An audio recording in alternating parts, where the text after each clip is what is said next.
going on, everybody? I'm Max Ralph. Seth Engle.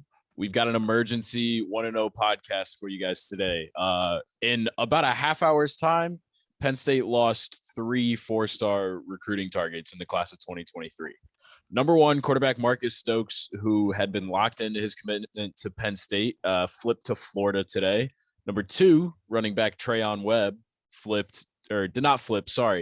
After decommitting twice in his recruitment, he went to Florida today. Some thought that Penn State was the favorite for him, but another loss. And third, Cameron Seldon, Virginia wide receiver, another 4-star, went to Tennessee. So this is like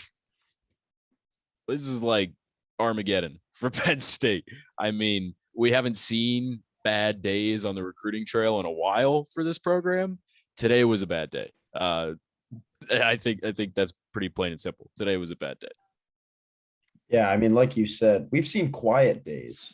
Like 4th of July weekend, at least compared to last year, was quiet. This was not quiet. But in like not way. The sense they were looking for type of way. Right. Just looking at this straight up, I was most surprised by Stokes and Webb here. We started to see Seldon starting to drift more to Tennessee over the past couple of weeks, which, he's someone that seemed like a lock after he took his official visit in late June. Yeah. Penn State. He was at Tennessee a week prior. So that was a little surprising, but we saw that coming over the past week. Yeah. Webb had been connected to Penn State pretty heavily since he took his official visit on June 10th. Yeah. And that was the same weekend Marcus Stokes took his official visit. It's not surprising to me that Marcus Stokes decommitted based on playing. Penn State has 2 young quarterbacks in their room right now, Drew Aller and Bo Pribula. That makes sense for a budding 4-star quarterback to decommit and go somewhere else. Yeah. What doesn't make sense is the fact that Marcus Stokes has taken 4 visits to Penn State since this January. And he's only visited Florida once, and it was in March. Yep. Like he was back twice in June, this is a guy coming from Florida to the middle of Pennsylvania twice in June alone. Yeah. Seemed pretty committed. He was working with Mike Yurcich a lot. Yeah, played Topgolf with him at Beaver Stadium. Right, exactly. That was like a couple weeks ago. So yeah. I mean, I understand it from a business decision, but it doesn't make all the sense in the world to me just based on how he spent his time the past month. Yeah. Well, I think just like you point out, it's not time to panic right. Just because Stokes is gone. Christian Veyer, it's Veyer now. Apparently we got that confirmed a couple weeks ago, not Veyu. Christian Veyer, Drew Aller, Bo Pribula, that's a young quarterback room with a lot of talent still currently on the roster. Penn State's probably not getting another quarterback in the 2023 class. There haven't been any names thrown out there. Signing day is coming sooner than we think. They're probably not getting another one, but I don't really think it's an issue. I agree that it's surprising. It's especially surprising for me because we didn't hear anything about it. There were no reports. There was nothing. Like a couple of weeks ago, Marcus Stokes was still all over Twitter, hyping up other Penn State commits, Dakari Nelson, Tyreek Blanding. So it just kind of came out of nowhere. Let's talk a little bit more about Trayon Webb. I'm a little bit surprised, like you said, because he was so heavily linked to Penn State, got a lot of crystal balls, got a future cast from rivals. But it's not totally out of the blue because, like I said earlier, he did decommit from 2 other programs. So this kind of seems like a situation where Webb was pretty secretive about what he was actually doing, or maybe he didn't even know himself, to be honest. Yeah. No, I mean, yeah, you said it best. He decommitted twice from 2 different programs, decommitted once from Georgia and then Oklahoma once Lincoln Riley left. He was kind of all over the place in his recruitment before that, too. He was heavily tied to Ohio State at one point. Then he was heavily tied to Penn State at one point. It was just, you never really knew what was going on. And I think that his recruiting ended, we'll say tentatively ended, kind of perfectly in terms of how Trayon Webb did his stuff. Yeah. So, he goes to Florida. It's his hometown school. His cousin D Webb actually played there, so he has ties to the university. It makes sense. It seems like a good fit. It's just interesting the ways in which it took him to get there. You know what I mean?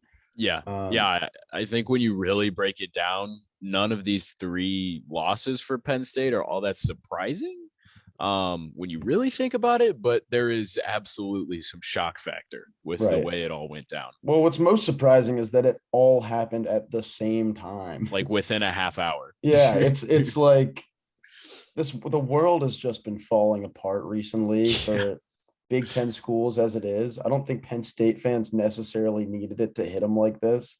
Yeah.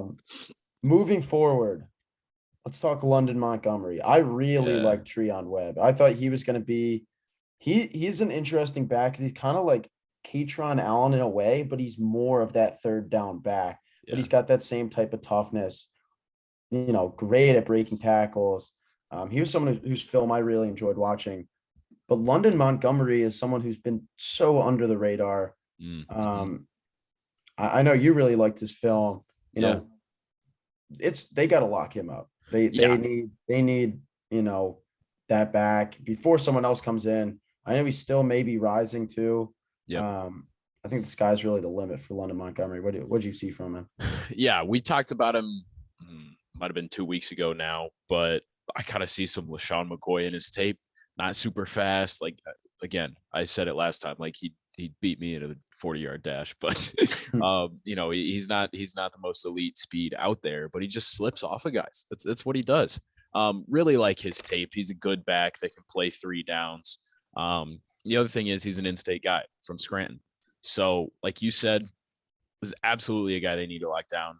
What it sounds like is that he's going to be committing next Monday, July 11th, and that is it's just one they got to lock in. While today was so bad, next week is probably going to smooth things out. Lennon Montgomery on Monday, Thursday, Tony Rojas, Friday, Tamir Robinson.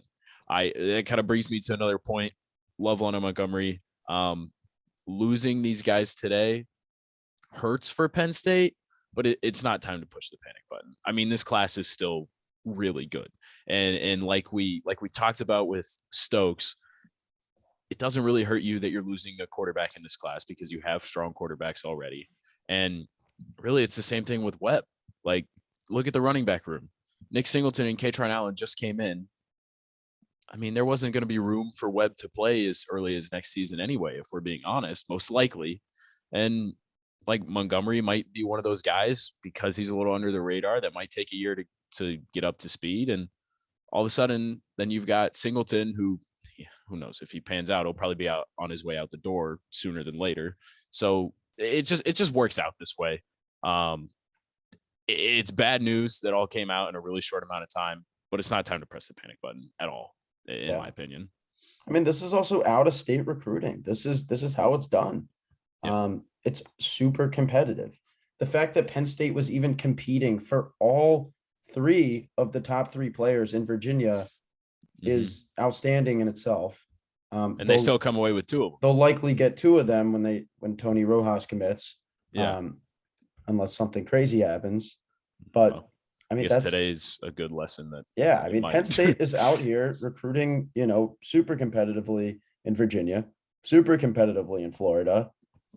They missed a couple guys. They also, brought in a ton this cycle and last. Yeah. So not time to press the panic button. This happens when you're a competitive, recruiting school like Penn State is right now. So And Florida is interesting to pull both of them. I mean, both of those guys are Florida commits, but Florida's in an interesting situation with Billy Napier being in his first year. And it might have just taken some time for Florida to figure out what their pitch was and what they're doing down there. So I not time to press the panic button at all. I will say, this does knock Penn State's chances of finishing with a top 10 class, I'd say. They probably still make it there, in my opinion, but it's tougher now without Stokes, especially. But I mean, I think the rankings in this case are they don't matter as much because of how good of a class Penn State brought in next year. If you look at the depth that's going to be on the actual roster, this class is as good as you can get almost, really. 100%. Yeah. Well, there's our emergency reaction to all the junk that happened today in the recruiting trail. Keep tracking with us at 1-0 pod on Twitter, PSU Footblog on Twitter, and online at collegian.psu.edu. Peace.